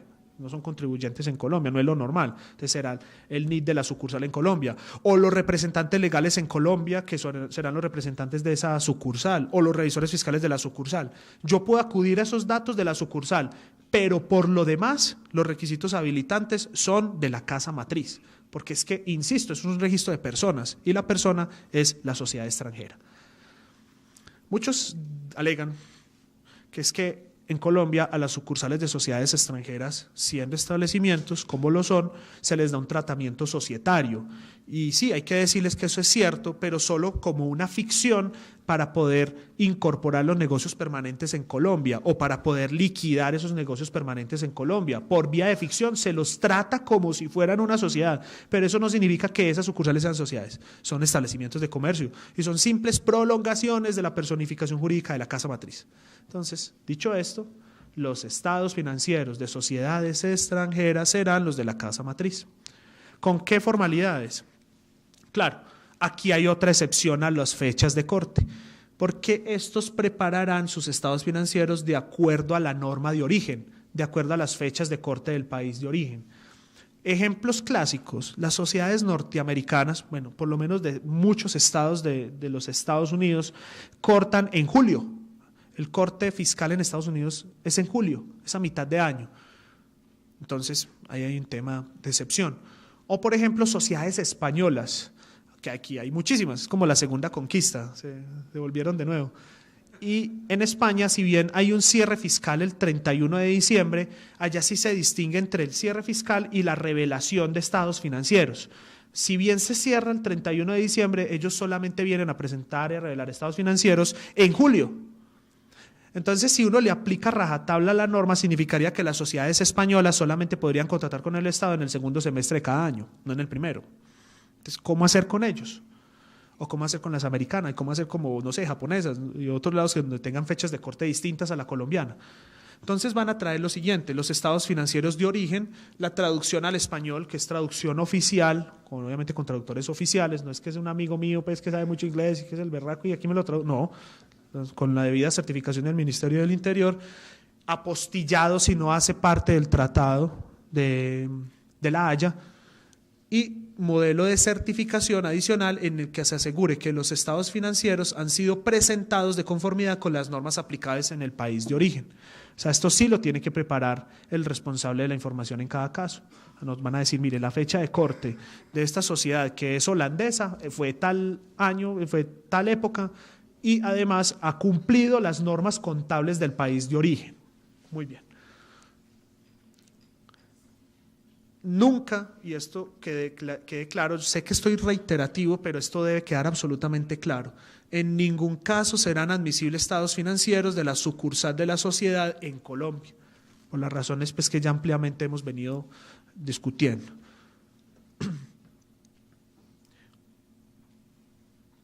Cuando se trata de personas jurídicas o naturales que tengan una disciplina contable a la prevista en el decreto 1510 del 2013, fíjense que los rubros para determinar los indicadores financieros son muy precisos. Entonces son activos, pasivos, totales o corrientes, más utilidades operacionales, más gastos de intereses, ¿cierto? Que son normales en cualquier estado financiero, pero puede suceder que hay algunos que tengan una disciplina contable distinta y que sus PUC no se llamen así, sino de otra forma. Tenemos que recordar que en Colombia hay más de 32 PUCs vigentes, dependiendo de la naturaleza de entidades, hay unos de comerciantes, hay unos de entidades públicas, hay unos de entidades solidarias, etcétera, etcétera, etcétera, etcétera.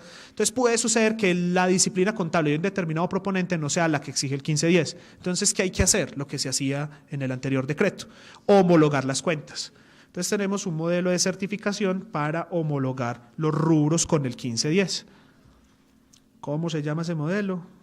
Se llama, es muy parecido pues al del año pasado, al de los años anteriores.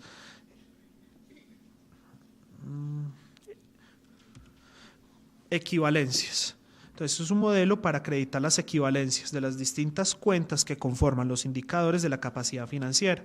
Entonces el revisor fiscal o el contador público del proponente va a señalar en la columna de la izquierda los rubros que corresponderían con el 1510 y en la derecha el nombre y el valor que correspondería con la norma especial que rige para ese proponente, una norma contable. Por decir algo, es una entidad sin ánimo de lucro que utiliza recursos públicos y por tanto no se llama patrimonio esa cuenta, sino que se llama, por ejemplo, aportes asignados. Entonces va a decir que es que los aportes asignados corresponden al patrimonio y por tanto de esos aportes asignados determinó, por decir algo, la utilidad operacional, la rentabilidad del patrimonio, por ejemplo. ¿Cierto? Muy, muy sencillo, la verdad, modelo de homologación de doble columna, indicando el nombre de la cuenta y el valor que corresponde para poder hacer la verificación documental. Esto pues también va a servir para las entidades, para las sociedades extranjeras, cuando obviamente sus rubros contables no correspondan con los del 1510, que va a ser pues muy probable.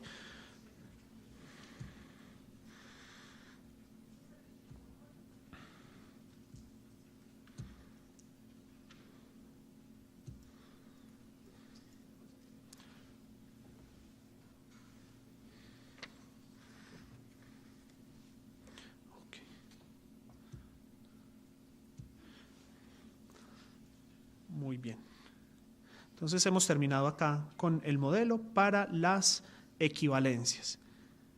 Finalmente, hay una obligación adicional que trajo el decreto 1510, y es que todo proponente, persona jurídica, tiene que revelar si está o no está en situación de control o grupo empresarial. La razón es que las grandes defraudaciones que se han hecho en los últimos años con los recursos públicos, en temas pues, de escándalos de contratación y demás, han consistido no en el proponente directamente, el contratando, sino en los grupos y empresariales o situaciones de control que hay detrás del proponente que da la cara. Siempre es el hombre detrás de.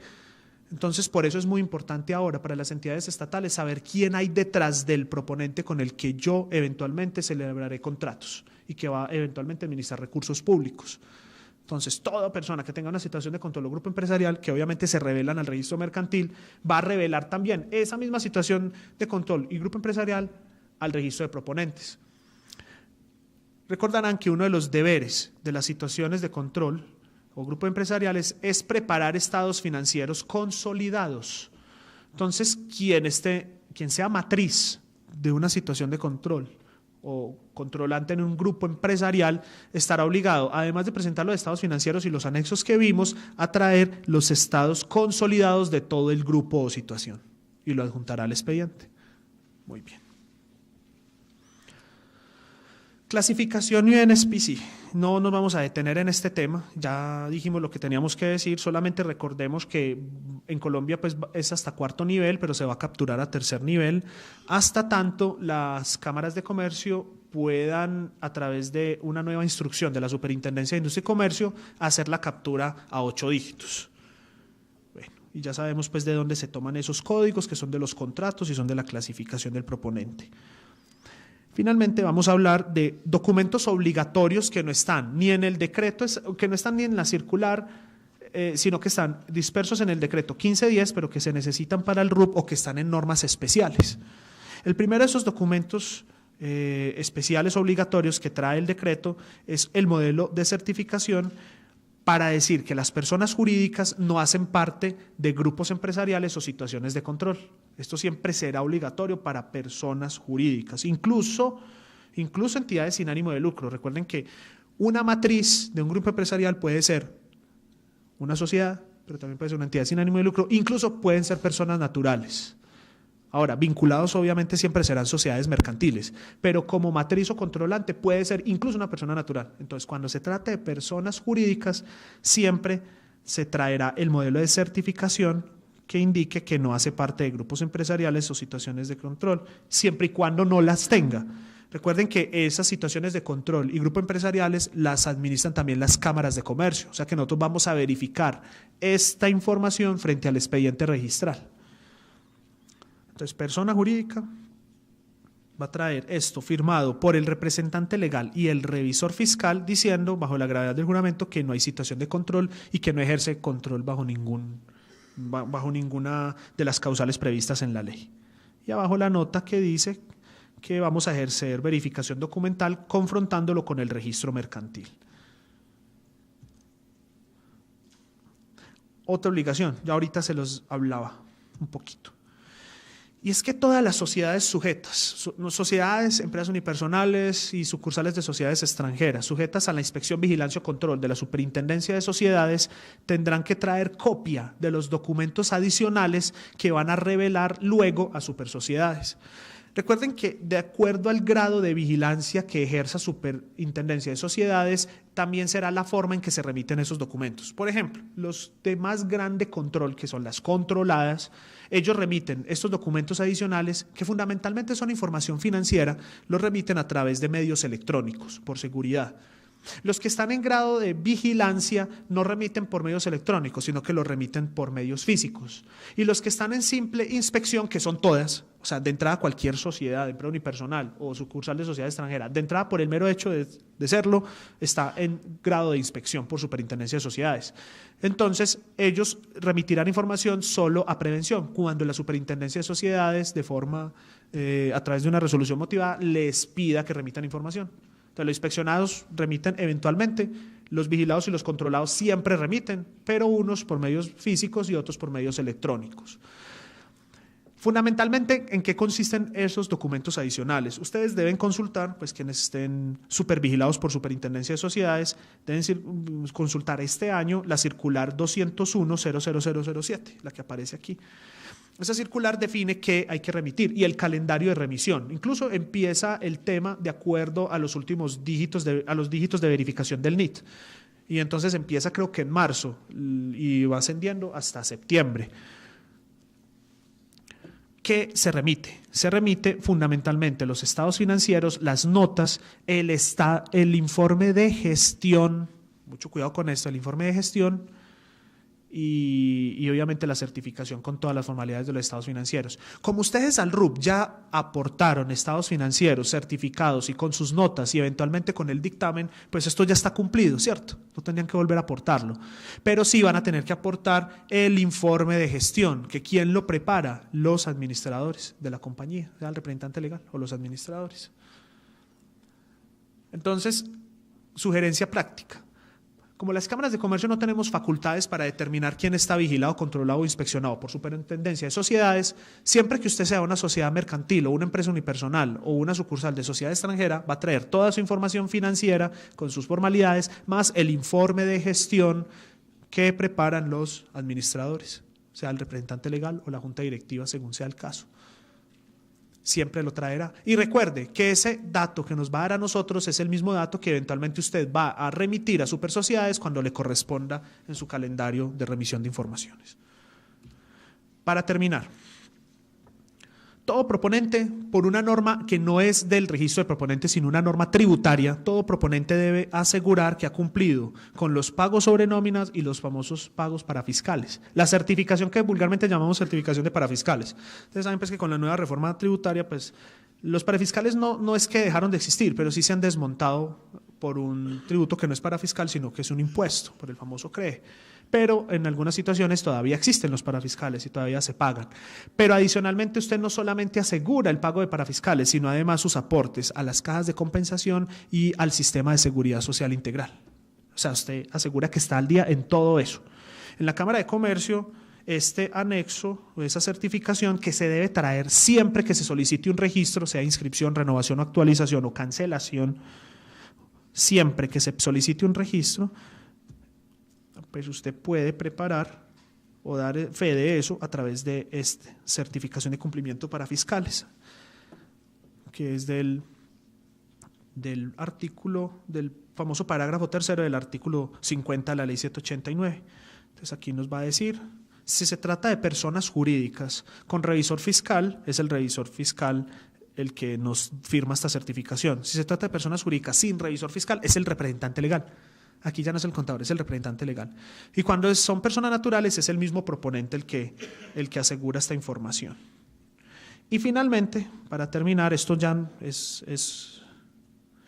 es viejo, es que todos los documentos de proponentes, cuando han venido certificaciones que la firmó un contador público o revisor fiscal, que es un contador público, se le adjuntará fotocopia de la tarjeta profesional y copia del certificado digital de vigencia de antecedentes disciplinarios de ese contador, que ustedes la descargan del sitio web de la Junta Central de Contadores. Recuerden que ustedes compran el PIN y la descargan. Este es otro documento que tiene vigencia, tiene 3 meses de vigencia, entonces mucho cuidado en un reingreso no se les haya vencido en su poder, porque por una norma especial pues tiene vigencia. Fundamentalmente la tarjeta profesional y el certificado de antecedentes disciplinarios de los contadores casi siempre se tendrá que traer porque casi siempre intervendrá un contador o un revisor fiscal en algún documento que nos aporta, sea en la inscripción, renovación o actualización. Muy bien. Terminamos entonces esta parte de la exposición teórica. Vamos a la sesión de preguntas, primero de las regionales y luego absolvemos las de acá. Bueno, desde la regional, en la alcaldía de Barbosa, Luis Fernando García nos realiza la segunda una pregunta y dos invitados más con relación al tema de certificación de experiencia. Sí. Son dos preguntas. ¿Podría tenerse en cuenta la experiencia de uno o varios socios de la empresa a la hora de mirar los requisitos habilitantes? Esa es la primera. Y la segunda es, para certificar la experiencia que no es contratada por un tercero, sino por obras propias o construcciones realizadas como independiente, por ejemplo, edificaciones construidas a título personal que tienen permiso de venta y recibo de obra por parte de planeación, ¿qué se debe hacer? Perfecto. Primera pregunta. Creo que ese punto nos lo saltamos, y un punto fundamental. Y es que en el decreto nuevo también se acoge la tesis según la cual las personas jurídicas nuevas, cuando no tienen experiencia, pueden acudir a la experiencia de sus socios, accionistas o asociados. La condición, ¿cuál es? Que la persona jurídica no tenga más de 3 años de constituida. En esos casos, el proponente, persona jurídica, puede acreditar los contratos de sus socios. Entonces yo estoy recién constituido, por decir algo, José David Sass, me constituí hace un mes, no tengo contratos de experiencia, en principio no tendría vocación a poderme inscribir en el RUP, pero ocurre que mis accionistas pueden aportar contratos de experiencia y contratos muy buenos. Entonces los modelos de certificación vendrán a nombre de mis socios y accionistas. Y usted en el formulario hay un campo que le pregunta, ¿usted cómo realizó el contrato? ¿Usted mismo, a través de un consorcio de unión temporal o a través de sus socios o accionistas? Y usted va a decir, ese contrato es de mis socios o accionistas, porque yo tengo menos de 3 años de antigüedad, tengo menos de 3 años de constituido y puedo aportar cuántos contratos puedan traer esos socios accionistas. Perfectamente posible. Segunda pregunta. Como se trata de fenómenos contractuales, permítanme esta expresión, aquellos que hacen obras por sí mismos para luego venderlos, allí no hay un contrato. No es posible acreditar yo con yo. Para que haya una relación contractual siempre será el tercero que recibió el bien, obra o servicio. De modo que esta persona, para poder acreditar como experiencia esa construcción, tendrá que celebrar algún negocio de enajenación o de transferencia del bien construido para poder tenerla como experiencia con un tercero. Porque las que se hacen a sí mismos, pues no cumplen la condición de ser un contrato. No hay contrato de yo con yo. Entonces la respuesta sería no. Y por último, ¿qué parámetros se debe tomar para definir el tamaño de empresa en el formulario RUBES? Muy bien. Esa información debe tomarse de acuerdo al régimen legal vigente en Colombia. Ustedes saben que la ley 590, que ha sido modificada por 2 leyes posteriores, sigue rigiendo. No va a entrar en los tecnicismos de por qué sigue rigiendo, porque todavía no han sido expedidos los decretos a través de los cuales se regulan las últimas normas. Entonces, mientras no salgan los decretos, sigue rigiendo la 590 tal cual la conocemos. Y los criterios son los siguientes, fundamentalmente activos y número de trabajadores. Y ese artículo que regula el tamaño de empresa dice que a tantos activos y tantos trabajadores corresponde el tamaño de microempresa, mediana empresa, gran empresa, ¿cierto? Ahora, hay dificultades en algunos casos cuando difiere, por ejemplo, el nivel de activos con el número de trabajadores. Por trabajadores sería, por ejemplo, microempresa, pero por activos sería pequeña empresa. Dice la misma norma, cuando haya esa duplicidad de información, regirá el nivel de activos. Entonces, si usted es microempresa por trabajadores, pero mediana empresa por activos, entonces es mediana empresa. Y eso lo certifica el revisor fiscal y el representante legal de la compañía, o el proponente y su contador, cuando son personas naturales. ¿Quién tiene otra pregunta? No. Las regionales deben escuchar.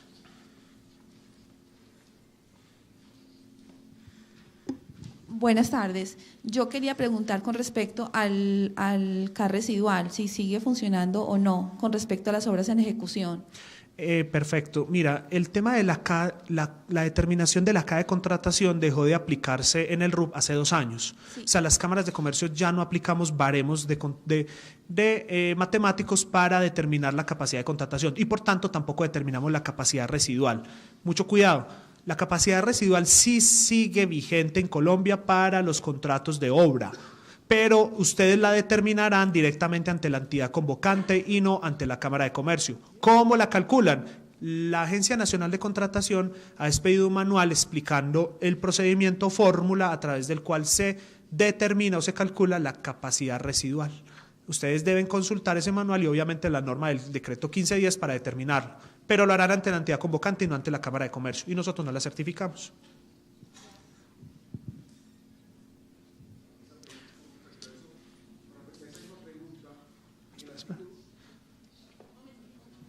Para que te oigan de las regionales. Perdón, ¿qué término tiene las cámaras de comercio una vez se haga por la recepción de la documentación para expedir el RUP? Perfecto. Cualquier petición de registro está gobernada por el libro primero, por la parte primera del Código de Procedimiento Administrativo y lo contencioso administrativo como regla principal de los procedimientos administrativos. Es decir, cualquier petición de registro es un derecho de petición y por el régimen legal tenemos 15 días hábiles para dar respuesta de fondo. Sin embargo, eso es desde el punto de vista legal, o sea, la Cámara tiene 15 días para dar una respuesta, para decir si inscribe o devuelve. Sin embargo, la Cámara de Comercio de Medellín para Antioquia tiene una promesa de servicio muy especial. Nosotros atendemos los trámites de RUP en 72 horas máximo, o sea, acortamos bastante el término legal a una promesa de servicio pues en la que nosotros nos imponemos esa disciplina. 72 horas decimos si está inscrito o lo devolvemos. Sí, con respecto a la capacidad residual, que el artículo 18 del 1510 también habla, piden unos requisitos que se establecen como los estados financieros auditados los últimos 2 años, o sea que van a aparecer un comparativo. Y aparecen también solicitando, dice, de acuerdo a la metodología que define a Colombia compra eficiente, ¿cierto? Y más adelante dice, para el efecto deben tener en cuenta la utilidad operacional antes de intereses, impuestos, depreciación y amortización, las inversiones en activos y las inversiones de capital de trabajo neto operativo. Perfecto. Esto lo digo porque en Colombia compra eficiente establece una fórmula, ¿cierto? Y de acuerdo a esa fórmula que establece, solicita unos comparativos en los activos fijos de 2 años y en el capital de trabajo de 2 años, ¿cierto? Y en los utilidad operativa, que básicamente es el EBITDA, pues. Pero la pregunta es, en la información que vi solicitando en la Cámara de Comercio no aparecen los activos fijos, o por lo menos, si no aparecerían, ¿cómo se establece esta, o es que esta información no la da la Cámara de Comercio?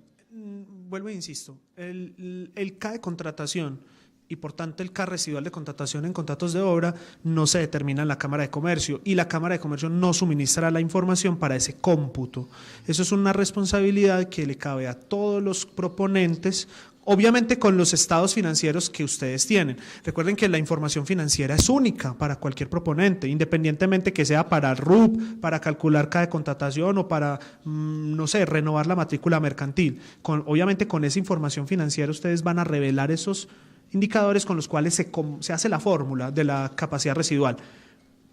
Pero la Cámara de Comercio no tiene nada que aportar ni que decir frente al cómputo ni frente a la determinación de esa correcto, fórmula. La Cámara de Comercio no, pero la información de activos fijos no aparece en todos los proponentes. Pero sí aparecen sus estados financieros, entonces usted la va a revelar. Pero personas naturales no están obligadas, en algunas exacto. no. Y en los formatos en que la entidad estatal le va a solicitar revelar la capacidad residual, pues ahí los va a incluir. Perfecto. Vea, otra pregunta.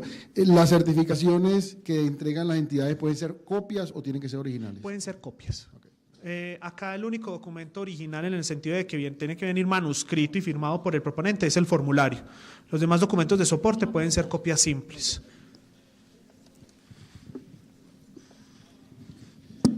El valor del contrato, cuando es diferente del valor ejecutado del mismo en la certificación, ¿cuál valdría? ¿Uno de los dos o los dos son necesarios?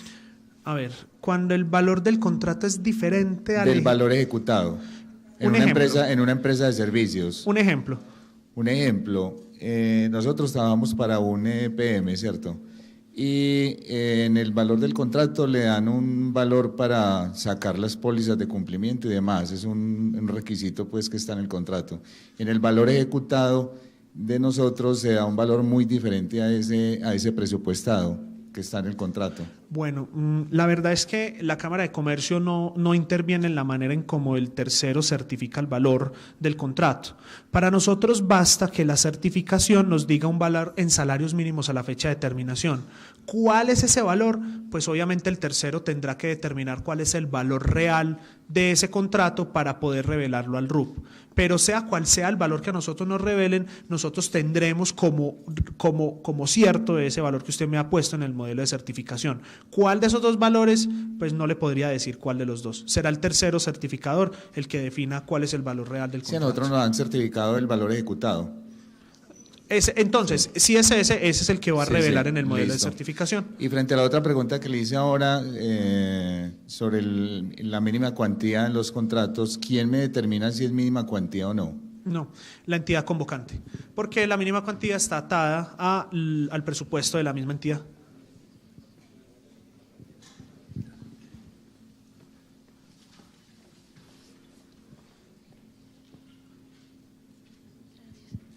Buenas tardes. Mi pregunta es, ¿cuántos certificados hay que presentar y si los documentos deben de estar autenticados pues, en notaría? Bueno, el número de certificaciones y documentos anexos que hay que presentar dependerá de primero, la naturaleza del proponente, si es persona natural o persona jurídica, porque en uno u otro caso pues pueden ser más voluminoso el paquete que en otros casos. A ver, los documentos que siempre hay que presentar serán aquellos que usted haya o que soporten las informaciones que usted haya revelado en el formulario. Entonces, por lo menos usted siempre tendrá que indicar el soporte del tamaño empresarial, los soportes de la experiencia. ¿Cuántos? Dependerá del número de contratos que usted haya reportado, ¿cierto? O que le vayan a certificar. Entonces, la experiencia de los certificados de terceros. Tendrá que traer todos los estados financieros y eso dependerá también de su tamaño empresarial. Si es microempresa o si tiene otro tamaño empresarial, entonces serán todos los estados financieros o algunos como lo vimos ahorita. Tendrá que traer además el modelo de certificación indicando que no está en situación de control o grupo empresarial, salvo que si está en grupo o situación de control, entonces ahí va a decir cuál es la situación o grupo de control. Va a traer la tarjeta profesional del contador que le firmó las certificaciones y el modelo de y el certificado de antecedentes disciplinarios de ese contador. Va a traer el certificado de pagos para fiscales, va a traer el registro único tributario, copia, si no está en el registro, o si es persona natural, pues copia de ese registro único tributario más la cédula de ciudadanía o cédula de extranjería o pasaporte. Esos como documentos mínimos obligatorios, y de ahí en adelante dependerá de la información que usted haya revelado al RUP. Y la segunda pregunta, yo creo que la habíamos respondido. El único documento que tiene que estar manuscrito y firmado autógrafamente por el proponente es el formulario. Los demás documentos soporte pueden estar en fotocopia. Buenas tardes. Mi pregunta es, vos acabaste de decir que los certificados pues es los que tengan la entidad, la empresa pues como tal, el proponente, pero ¿hay algún límite que digamos que si la empresa tiene 100 certificados de 100 contratos los puede pasar o hay algún límite que diga máximo tantos? Muy buena pregunta, muchas gracias por la pregunta. A diferencia del 734 que limitaba hasta los 10 mejores contratos en cada actividad, el 1510 entiende que la experiencia no se limita sino que la experiencia se acumula. Mientras más experiencia, pues usted puede revelar tantos contratos cuantos tenga. Entonces, ¿quién define cuántos contratos quiero revelar? El mismo proponente. No hay un límite legal para decir cuántos contratos. Si usted tiene 100 contratos y los puede acreditar, puede traer 100 contratos. Si tiene uno, trae uno. Si trae 20, trae 20. ¿Quién define? El mismo proponente, de acuerdo a lo que quiera certificar y revelar. Por acá la última pregunta. Buenas tardes ya. Venga, en el decreto 734 se sabe que ya se eliminó lo de proveedor, constructor y eso.